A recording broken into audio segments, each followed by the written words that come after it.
What's up guys, I'm Monse Bolanos. Demi Lovato is an incredible artist that we have seen grow up right before our very eyes. For years, this fun, young, loving kid was welcomed into the homes of many families to provide wholesome entertainment.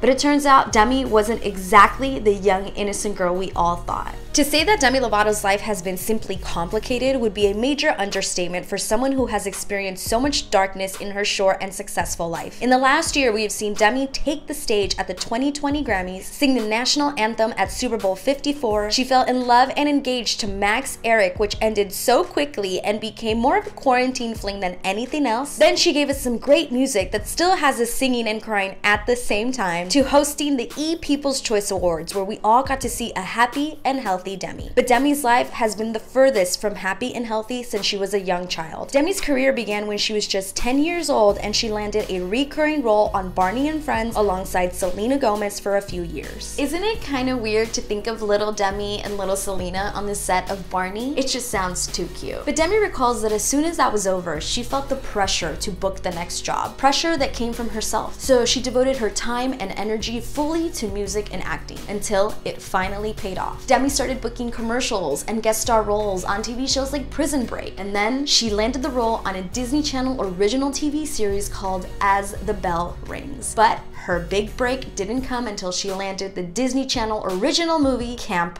Rock. This film completely changed her life for the better and for the worse, because she was a 15-year-old carrying an entire franchise on her shoulders. But what people didn't know was that Demi was living a lonely and pressured life for years. It just got worse with fame. Growing up, Demi didn't have a good relationship with her birth father, who she says would pick drugs and alcohol over his family. In school, Demi felt like an outsider trying to fit in, which is why she started using drugs and alcohol in the first place. She wanted to make friends and was told that was the way to do it. Unfortunately, working for the Disney Channel didn't help, because Demi tried cocaine for the first time at age 17 while working for Disney. Demi says that she loved cocaine the first time she tried it, and even though she was scared to try it because she was afraid her heart would stop, she did it anyway. So here she was, this Disney sensation overnight, starring in a movie, going on tour with the Jonas Brothers. Everything seemed to be going so great for Demi, but she was actually holding back. Nobody knew that inside this bubbly, squeaky clean Disney star was a teen with dark secrets that were bursting to come out. For the next few years, Demi battled it all, from eating disorders to drugs and alcohol to heartbreak from her first true love, Wilmer Valderrama. Demi says that she will always love Wilmer, and admitted that controlling her eating disorder has always been the hardest, especially after the breakup. But Demi has never been one to shy away from her journey. She's always been open and honest, and has never been afraid to say that staying sober is hard. Demi might never get over Wilmer, who she dated for over 6 years and fell in love with at the age of 17, as she tells us in her documentary called Simply Complicated, which was released in 2017, and where she really dives into some of the darkest parts of her life. Unfortunately, the rest of Demi's demons came back to haunt her after being sober for more than 6 years. In June of 2018, Demi released a song called Sober, where she implied that she may have relapsed,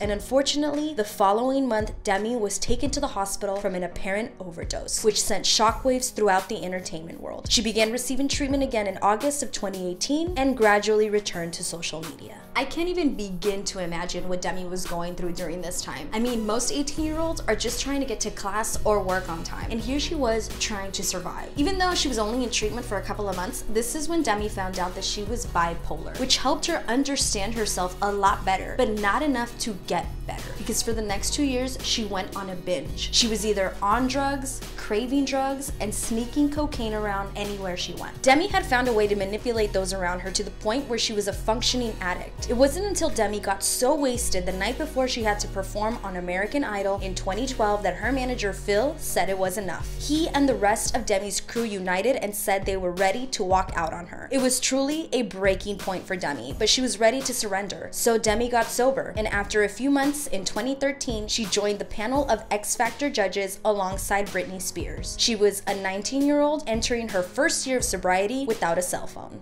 It cannot be easy being Demi Lovato. She's just been through so much in such a short amount of time. But, you know, she's making her comeback as we speak. Luckily for us, it looks as though Demi is happy, strong, and sober, which we know is not easy for her to do. Thanks for tuning in, guys. Hopefully you learned a little something about the strong woman that is Demi Lovato. Leave your comments below. Make sure you hit that like button and don't forget to subscribe and hit that notification bell.